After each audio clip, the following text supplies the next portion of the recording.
akan dengar radio Tuntung Pandang FM Plehari, terkhusus untuk para pelajar tingkat SMP yang berada di Tanah Laut. Pagi yang cerah ini kita hadir di sini untuk menemani anak-anak, khususnya para pelajar SMP yang berada di Kabupaten Tanah Laut, untuk belajar bersama di rumah masing-masing selama pandemi melalui program belajar dari radio Tuntung Pandang atau yang istilahnya disebut dengan Badata. Oke, untuk hari ini kita akan menyajikan pelajaran ilmu pengetahuan alam, khususnya adalah pelajaran kelas 7 yang kemungkinan nanti insya Allah akan dilanjutkan dengan pelajaran kelas 8 dan 9 untuk pertemuan yang akan datang. Nah, sekarang silahkan anak-anak duduk tenang berada di depan radio masing-masing, siap untuk mendengarkan pembelajaran IPA hari ini. Materi yang akan kita bahas hari ini adalah tentang klasifikasi materi dan perubahannya. Siap ya anak-anak kelas 7? Sebelum kalian mendengarkan penjelasan materi tentang klasifikasi materi dan perubahannya, selama 60 menit ke depan kalian akan ditemani oleh kami berdua, yaitu saya sendiri, Ibu Siti Fatimah, dan Bapak Muhammad Arifansah sebagai pemateri. Kebetulan kami berdua berasal dari tempat tugas yang sama, yaitu UPTD SMP Negeri 3 Plehari.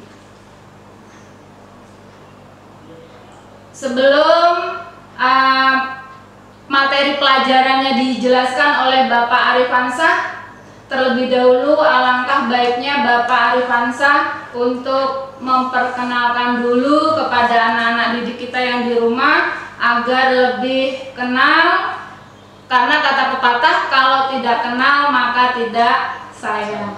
Begitu juga dengan ilmunya, nanti tidak senang dengan ilmunya. Ya, Bapak Arifansah, silahkan perkenalkan dulu data diri. Ya, baik. Assalamualaikum warahmatullahi wabarakatuh. Selamat siang ya, ini sudah siang. Selamat siang sahabat belajar semuanya yang ada di rumah, khususnya anak-anak kita kelas 7 SMP dan MTS Kabupaten Tanah Laut. Senang rasanya hari ini saya bisa berada di radio Tuntung Pandang FM Plehari untuk berbagi sedikit ilmu tentang pelajaran IPA di masa COVID atau kita masih BDR ya, belajar dari rumah, seperti yang disampaikan oleh kawan saya tadi, Ibu Fatimah, bahwa tak kenal maka tak sayang, betul ya. Baik, sebelum masuk ke materi, alangkah bagusnya kita kenalan dulu. Nama Bapak Muhammad Arifansah. Bapak mengajar di SMP Negeri 3 Plehari.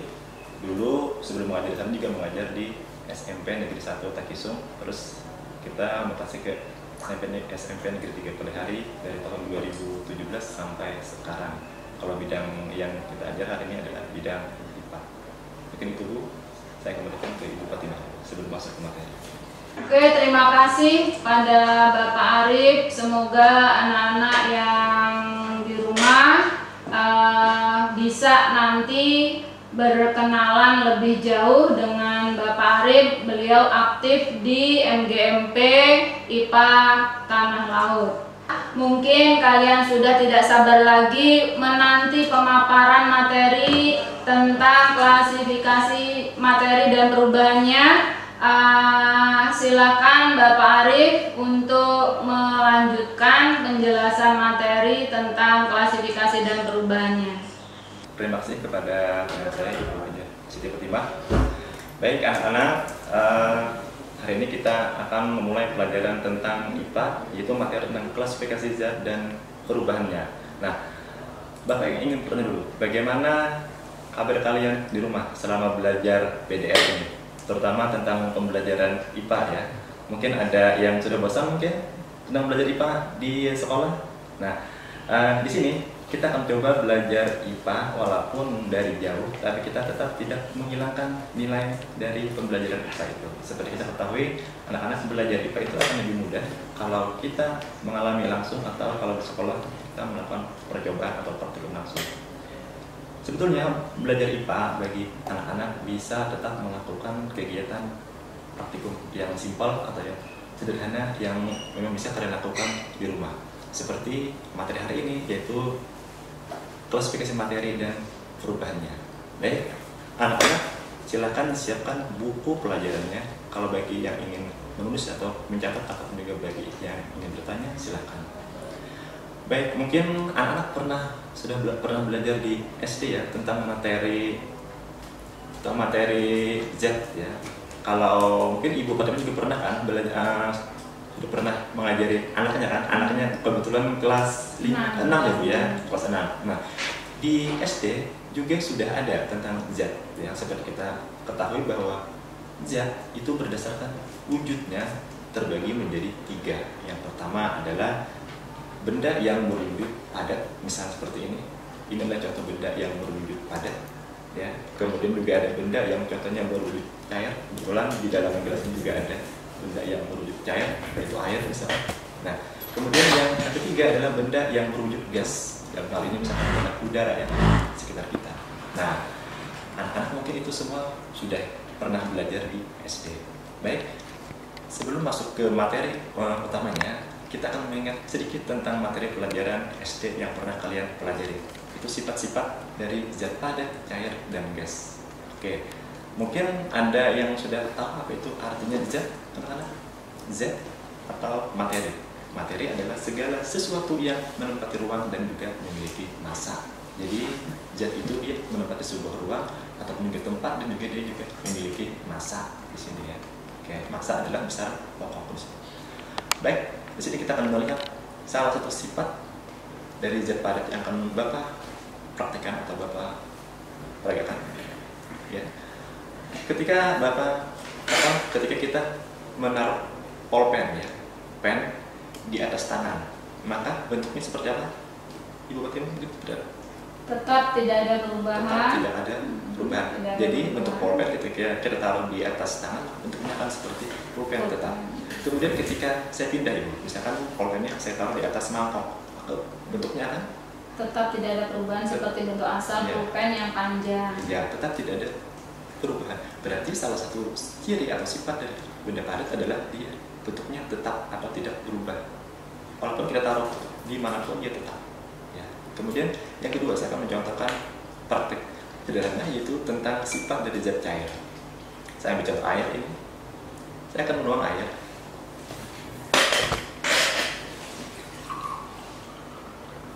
Nah, bagaimana Ibu bentuk air kalau saya taruh di dalam gelas? Bentuknya seperti gelas. Seperti gelas, betul seperti gelas. Kemudian saya taruh ke mangkok. Bagaimana sifat air?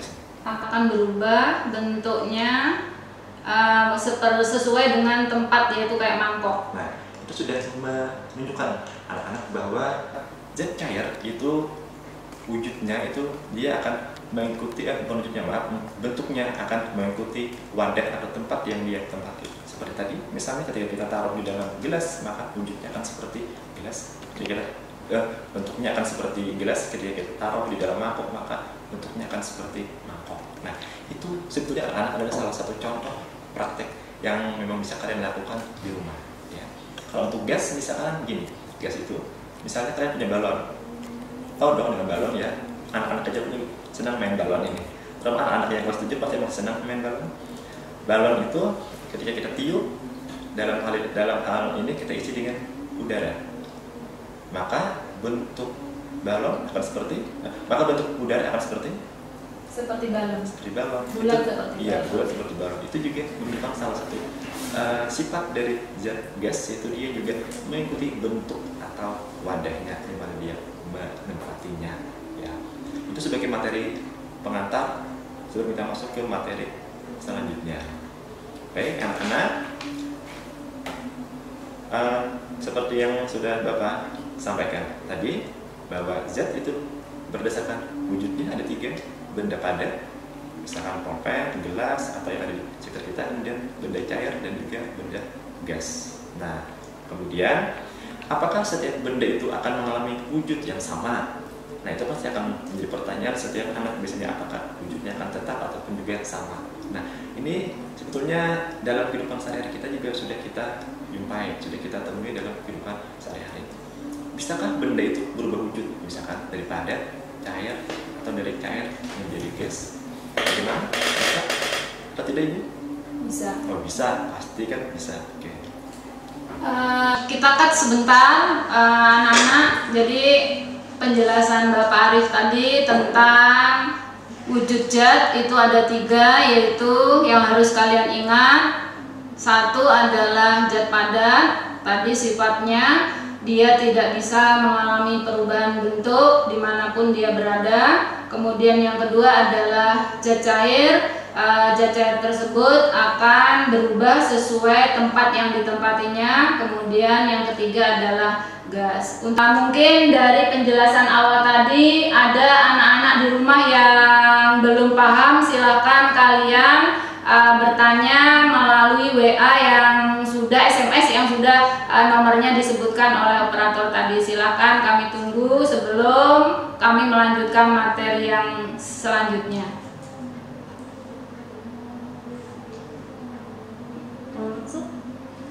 Ya, karena tidak ada, kita akan lanjutkan materi berikutnya. Masih lanjutan tentang zat tadi, ya. Silakan Bapak Arif. Bapak Arif adalah guru IPA di Kabupaten Tanah Laut yang super hebat. Jadi kalau kita belajar IPA dengan Bapak Arif, insya Allah akan semakin asik dan semakin bersemangat. Silakan Bapak Arif. Terima kasih Ibu Fatimah atas kesempatan yang kedua. Bagaimana anak-anak, masih semangat dong ya untuk belajar IPA di pagi hari ini, apalagi ini kan hari Jumat ya. Baik, seperti yang Bapak sampaikan tadi, bahwa belajar IPA bisa kalian lakukan dengan praktik yang simpel dan sangat sederhana, terutama kalau kita belajar dari rumah seperti ini. Baik, tadi kan seperti yang Bapak sampaikan, ada 3 wujud zat, padat, cair, dan juga gas. Nah, setiap zat itu bisa mengalami perubahan bentuk. Kalian pasti punya kulkas kan di rumah? Ya, pasti lah punya kulkas gitu kan. Biasanya yang kalian taruh di dalam kulkas kan banyak macam-macam. Tapi misalkan ada kan es, kalian bikin es. Nah, sekarang mungkin kalian bisa tahu dong cara membuat es, ya. Simpel sekali kan cara es. Nah, tapi tahukah kalian bahwa sebenarnya cara membuat es itu adalah salah satu belajar IPA yang paling simpel, ya.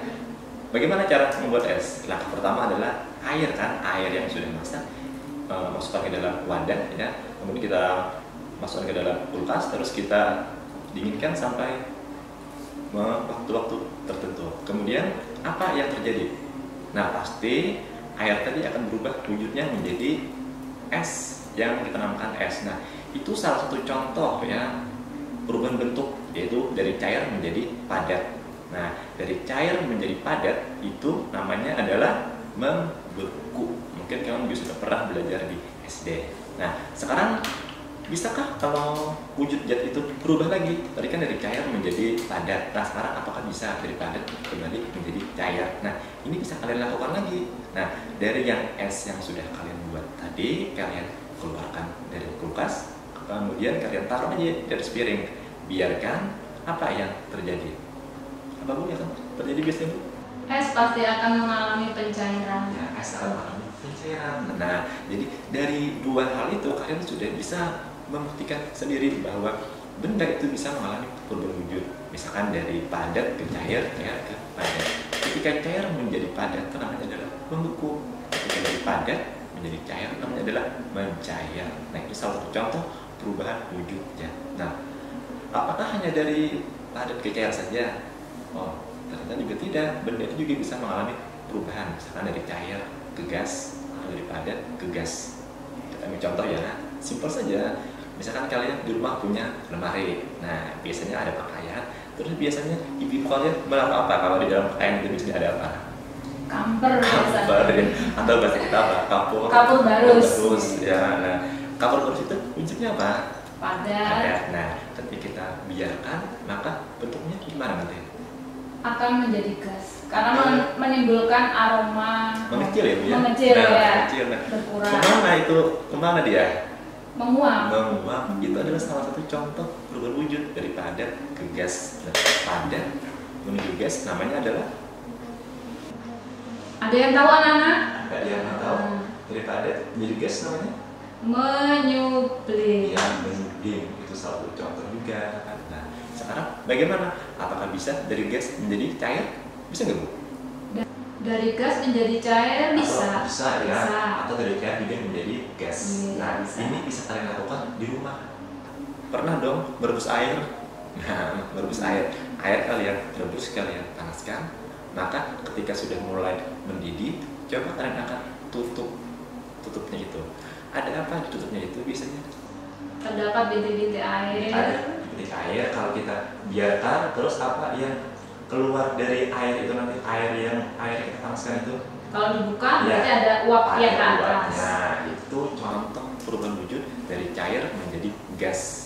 Perubahan wujud dari cair menjadi gas namanya adalah apa kan? Ada yang tahu? Ya, namanya adalah menguap. Menguap ya. Nah, bukan menguap kita mulut tuh ya, bukan. Menguap ngantuk ya Pak Arif ya. Iya, beda nanti ya kalau menguap. Nah, sekarang apakah bisa kalau dari gas menjadi cair juga?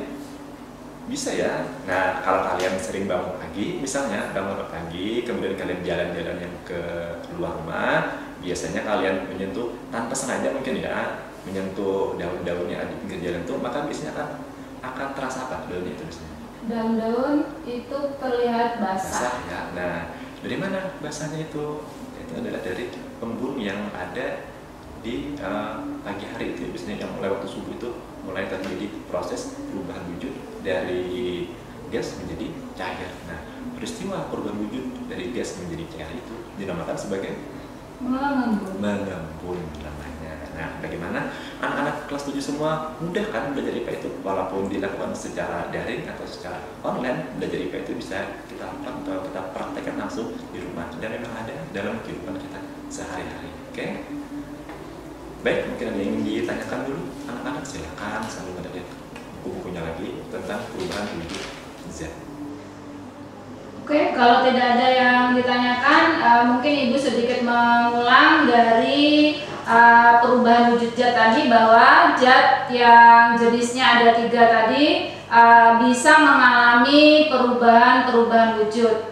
Bisa dari padat ke cair, itu yang disebut dengan mencair, kemudian berubah dari cair ke padat, itu disebut dengan membeku. Nah, tadi sudah disebutkan contohnya adalah proses pembuatan es yang dimasuk air ya, proses pembuatan es yang berasal dari air kemudian dimasukkan dalam kulkas, yaitu di bagian freezernya, maka dia akan membeku. Kalau dikeluarkan lagi, kita hadirkan di alam terbuka, tempat terbuka, maka es tadi akan mencair. Kemudian begitu juga dengan zat padat ke gas atau sebaliknya, dan juga gas ke cair ataupun sebaliknya. Silakan Bapak Arif, dipersilakan untuk melanjutkan pembahasan materi. Ya, baik, terima kasih Ibu Fatimah. Bagaimana anak-anak semuanya, masih semangat untuk belajarnya kan? Pasti dong masih semangat kan? Ini kan belajar IPA tuh belajar yang mengasihkan ya. Jadi jangan takut ketika belajar IPA itu. Jadi jangan berpikir dulu tentang rumus-rumus. Tidak ada rumus ya sini. Ya. Baik, kita teruskan. Tadi kan berdasarkan wujudnya zat itu terbagi menjadi 3, yaitu zat padat, cair, dan juga gas. Nah, sekarang kalau kita perhatikan, ternyata benda-benda yang ada di sekitar kita ini, zat baik yang padat, cair maupun gas itu, mereka itu memiliki ada yang nama masing-masing ya. Kalau kita perhatikan saja, misalkan yang ada di tubuh kita saja. Misalkan kalau perempuan ya, ada anting, misalkan itu kan bisa terbuat dari emas, misalkan perak, misalnya itu ya. Kemudian jam juga mungkin ada yang terbuat dari besi atau aluminium mungkin itu. Nah, itu adalah salah satu contoh dari zat yang lainnya. Nah, jadi berdasarkan komposisinya atau materinya itu, maka zat itu kita bedakan menjadi 3. Yang pertama ada unsur, ada senyawa, dan juga ada campuran. Nah, mungkin ini adalah materi baru bagi anak-anak semua ya, terutama yang ada di kelas 7 ya. Baik, bagaimana anak-anak bisa memahami materi unsur, senyawa, campuran? Sementara di buku kan banyak ya materi unsur, senyawa, campuran. Next ini Bapak akan sedikit memperagakan tentang praktik yang simpel ya, mungkin juga bisa kita lakukan di rumah ini Bu. Simpel sekali ya sebenarnya. Baik, di sini saya akan mencoba membuat sebuah apa ya, larutan ya, mencampur. Ini kan materinya unsur, senyawa dan campuran. Oke. Di sini saya akan menggunakan air. Oke. Nah, menggunakan air. Nah, di sini air sudah ada satu, ya, air. Kemudian di sini saya akan memberikan gula, ya, gula. Nah, ada. Ini kita aduk di sini. Kalau dikasih teh ini kan Mbak ya, jadi segar. Iya. Nah, di sini kita lihat di sini. Nah, di sini Bapak membuat yang namanya campuran, ya, campuran di sini. Oke. Mungkin anak-anak bisa melihat ya di sini atau bisa tahu sudah tadi Bapak mencampurkan air dan juga gula ke dalam gelas. Nah, berarti ketika Bapak mencampurkan air dan gula, maka ini terbentuklah yang namanya sebuah campuran. Nah, ini campuran ya. Ini contoh campuran anak-anak dalam kehidupan sehari-hari. Jadi sebetulnya kita setiap pagi, setiap siang, sore kita sudah menikmati yang namanya campuran dalam kehidupan kita sehari-hari. Kalau dikasih sirup jadi sirup kan, apalagi tambah es ya. Tengah hari ini enak panas-panas gitu. Ya, baik.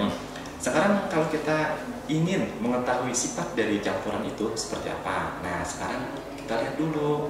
Ketika air kita kasih gula, kemudian kita minum, bagaimana rasanya Bu? Manis. Manis. Manisnya itu dari mana? Berasal dari gula yang kita masukkan. Dari gula itu kan.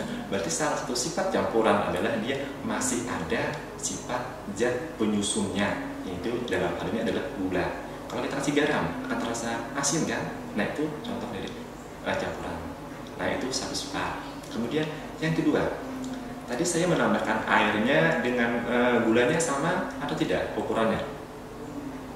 Sama tidak? Kalau dilihat tadi tidak sama. Tidak sama ya, tadi airnya hampir 1 gelas, kemudian gulanya kurang lebih 1 sendok. Nah itu salah satu sifat dari campuran juga ya. Perbandingan itu tidak tetap atau tidak sama ya.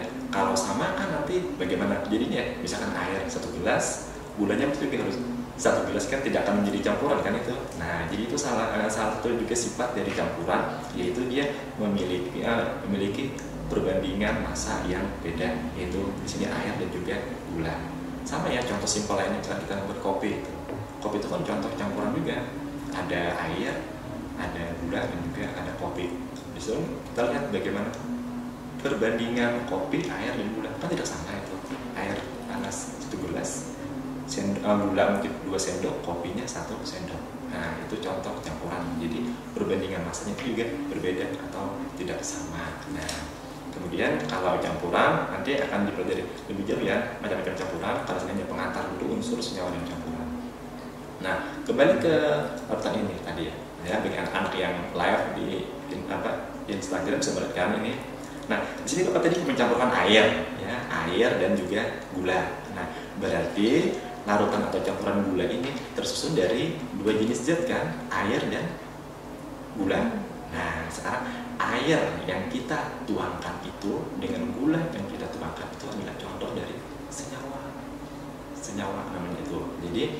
Jadi ketika senyawa bercampur dengan senyawa itu akan menghasilkan yang namanya campuran di sini. Nah kalau campuran itu kan dia gabungan dari beberapa jenis unsur atau senyawa yang masih memiliki sifat dari unsur atau zat yang menyusunnya.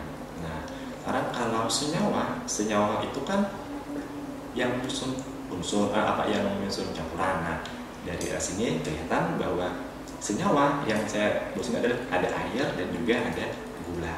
Nah itu adalah contoh dari senyawa dalam kehidupan sehari-hari. Nah, bagaimanakah sifat dari senyawa itu sendiri? Senyawa itu kan dibentuk dari beberapa jenis atau beberapa macam unsur ya yang memang ada di sini ya. Nah kalau senyawa itu dalam kehidupan sehari-hari, anak-anak pun juga tadi sudah mengenal dan sudah akrab dalam kehidupan sehari-hari. Misalnya dari gula, air, terus yang bisa kalian lakukan untuk makan buah, misalkan apa campuran buah itu. Kalau ada misalnya kita kadang kalau bahasa Banjar tuh mancok gitu ya, mancok itu kan biasanya selain campuran buah, juga ada campuran gula merah, ya garam. Nah, garam itu adalah contoh dari senyawa juga. Nah, kemudian bagaimana dengan unsurnya? Apakah di dalam sini juga terdapat unsur anak-anak? Ada juga unsurnya. Berarti kan unsur itu lebih sederhana lagi daripada senyawa itu sendiri. Misalnya garam dapur itu kan memiliki nama kimia ya, NaCl. Nanti kita pelajari Na dan Cl gitu. Nah, Na dan Cl itulah yang menyusun senyawa garam dapur. Nah, Na dan Cl itu adalah contoh unsur dalam kehidupan sehari-hari. Nah, itu untuk unsur senyawa dan campuran. Ini mungkin untuk pengantar simpel ya, bagaimana kita mengajari siswa untuk belajar unsur senyawa dan campuran. Jadi sebaiknya kita mulai dari hal yang bisa anak-anak itu lihat atau rasakan langsung. Kalau kita tanya langsung ke unsur, mungkin mereka akan bingung gitu, nah senyawa itu bingung. Jadi kita mulai dari yang mereka tahu, itu campuran. Nah, kalau sudah kenal tentang campuran, senyawa dan unsur, sekarang kita lihat bagaimana sifat dari unsur itu sendiri, bagaimana penamaan unsur itu. Unsur itu adalah berupa zat tunggal. Yang namanya tunggal berarti kan dia adalah satu, ya, zat tunggal atau satu yang memang tidak bisa lagi dipisahkan melalui reaksi kimia biasa gitu. Jadi dia bisa dipisahkan mungkin dengan reaksi kimia yang lebih kompleks ya, atau yang lebih lebih rumit lah gitu bahasanya. Nah, kemudian unsur itu banyak sekali anak-anak di alam, bahkan yang ada di dalam kita pun juga banyak terdapat unsur ya di sini unsur. Secara umum unsur itu kita bedakan menjadi tiga, itu ada unsur yang sifatnya logam, non logam, dan semi logam. Nah, kalau unsur yang sifatnya logam, kalian pasti tahu kan ya, kalau pada perempuan misalkan kalau di telinganya dia pakai apa itu? Emas ya, anting itu kan terbuat dari emas. Itu contoh dari unsur. Nah, itu. Kemudian kalau unsur yang bentuknya non logam, misalkan apa yang ada di sini kita? Udara. Kalau kita bilang udara itu kayak campuran ya, campuran itu ya. Jadi kita menghirup habisnya oksigen. Nah, oksigen itu adalah contoh unsur ya. Nah, itu juga itu contoh unsur yang sifatnya non logam. Nah, sekarang kalau unsur itu sebetulnya ada dua nanti ya. Ketika dia masih ketika dia masih menjadi yang aslinya gitu, dia itu namanya adalah unsur tunggal. Atau tapi ketika dia sudah bergabung dengan sesama dia, namanya adalah molekul unsur.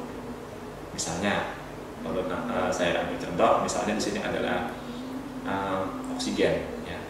Oksigen itu kan memiliki lambang unsur O, gitu. Oksigen. Ya. Nanti kita akan bahas juga tentang kok bisa O, gitu. Kok bisa Na, jadi gimana? Nanti ada cara penamaan untuk unsur. Jadi oksigen misalnya ketika dia berbentuk di O, itu namanya adalah unsur tunggal. Tapi ketika dia berikatan dengan O yang lain, terbentuklah O buah. Nah, itu namanya adalah molekul unsur. Jadi nanti beda antara unsur dengan molekul unsur. Contoh lain juga adalah hidrogen ya. Hidrogen itu kan berarti kan diambil dari nama depan H ya. Berarti itu adalah lambang unsurnya H nanti. Nah, itu kalau H itu adalah unsur tunggal, tapi ketika dia berikatan dengan H yang lain, H2, namanya adalah molekul unsur di sini. Nah, tadi Bapak sudah menyebutkan nama-nama unsur, ada lambang-lambang unsur itu. Nah, itu juga ada tata cara penamaannya anak-anak ya. Jadi pertama kali itu adalah yang memberi nama unsur adalah Dalton ya. Dalton, tokoh kimia John Dalton. Tapi kemudian seiring semakin berkembangnya zaman, maka sampai yang terakhir itu dikenal tokoh yang memberikan nama adalah John Jacob Berzelius atau yang lebih akrab dengan Berzelius bisa itu. Di sana sampai saat ini mungkin kurang lebih ada 114 atau 116 ya unsur yang memang sudah diketahui nama-namanya. Nah, bagaimana tata cara memberi nama pada sebuah unsur? Ya pasti ya, unsur itu diberi nama dengan bahasa Latin ya, bahasa Latin atau yang dilatinkan sama juga itu. Misalnya saya ambil contoh misalkan emas ya, emas itu kan bahasa kita kan Indonesia gitu. Ketika ditanya betul lah lambang emas itu nanti ya atau itu. Nah, kalau anak-anak misalnya kalau diberi soal misalnya akan milih itu karena misalnya diambil dari nama depannya, padahal emas itu bukan bahasa Latin. Nah, Tapi bahasa Latin dari emas adalah aurum ya. Jadi biasanya yang didengar adalah nama dari bahasa Latinnya, yaitu AU. Nah, misalnya AU itu adalah nama Latin dari emas ya, aurum. Nah, sekarang ini ada beberapa aturan dalam penulisan nama untuk unsur. Yang pertama tadi, unsur ditulis dengan menggunakan huruf Latin. Kemudian yang kedua, unsur itu diambil dari huruf awalnya ya, misalkan emas tadi aurum, berarti dia adalah AU. Nah, kenapa jadi ada A dan ada U? Bagaimana penulisannya? Apakah A besar, O besar, atau A besar, O kecil? Yang mana itu, anak-anak? Yang besar adalah huruf awal, kemudian yang kedua diikuti huruf kecil. Ya, nah berarti dalam penulisan nama unsur apabila terdapat lebih dari satu huruf, maka huruf yang kedua ditulis dengan huruf kecil ya. Nah, sekarang mungkin anak-anak akan bertanya, kenapa tidak apa gitu. Nah, kenapa tidak A?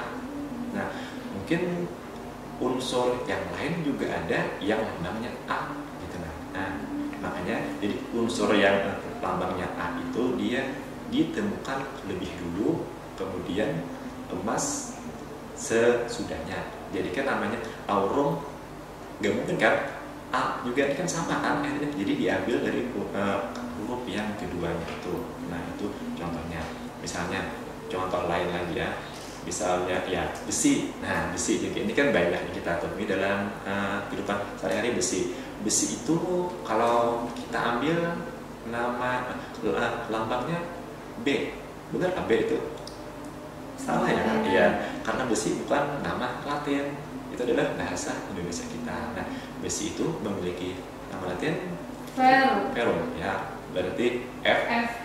Nah, kenapa tidak F saja? Nah, karena F saja sudah ada nama unsur yang lain, yaitu F itu adalah fosfor.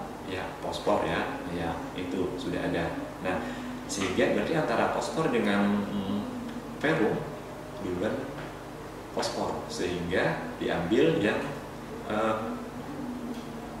huruf yang keduanya, sehingga besi lambangnya ferrum menjadi F. Ya. Mungkin itu untuk penamaan untuk unsur. Kemudian ketika unsur dengan unsur itu membentuk, maka akan terbentuk yang namanya senyawa tadi. Senyawa ketika unsur satu bergabung dengan unsur yang lain akan membentuk sebuah senyawa. Misalnya di sini adalah air ya, air yang akan saya berikan contoh di sini tadi air. Misalnya air ini adalah contoh senyawa ya. Air memiliki rumus kimia H2O, itu berarti kan ada unsur H dan unsur O. Berarti air dibentuk oleh unsur H tadi adalah hidrogen dan O tadi adalah oksigen. Jadi ketika senyawa orang bilang H2O, nah itu sudah senyawa karena terdiri dari dua unsur H dan unsur O di sini. Nah, itu contoh senyawa.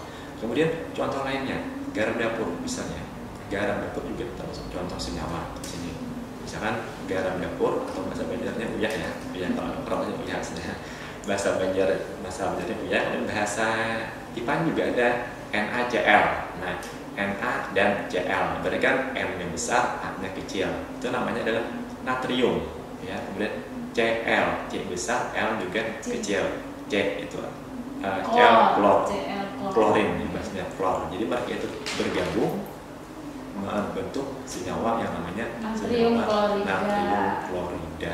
Nah, itu adalah contoh dari senyawa. Nah, di sini berapa contoh sifat dari senyawa. Misalkan ya, dia terbentuk dari dua atau lebih unsur yang berbeda, tadi seperti Na dan Cl. Kemudian di sini juga ada juga, nah sifatnya sekarang berbeda dengan sifat unsur penyusunnya.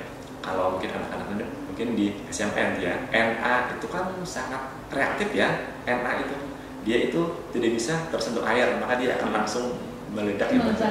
Nah, pengalaman waktu sekolah SMA gitu. Makanya kan harus hati-hati kita di sana kalau menggunakan Na. Itu kan sifatnya kan berbahaya gitu. Tapi ketika dia bergabung dengan Cl, klor itu, maka dia menjadi sebuah senyawa yang bermanfaat, yaitu garam dapur.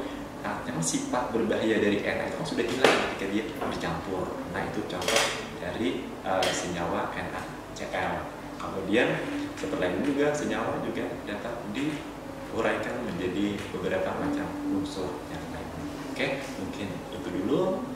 Kalau ada yang ingin ditanyakan atau ada yang lainnya silahkan. Demikian anak-anak tadi penjelasan dari Bapak Arif, sungguh luar biasa. Insya Allah mudah-mudahan kalian bisa memahaminya tentang klasifikasi materi, yaitu tadi unsur, senyawa, dan campuran. Mungkin untuk waktu juga kita yang membatasi ya. Untuk pembelajaran IPA hari ini tentang klasifikasi materi dan perubahannya kita cukupkan sampai di sini dulu. Apabila ada salah hilaf, saya sendiri sebagai moderatornya mohon maaf yang sebesar-besarnya, dan juga Bapak Arif. Kami sama-sama mengucapkan terima kasih yang sebesar-besarnya karena kami sudah bisa diberi kesempatan untuk mengisi acara badatan ini.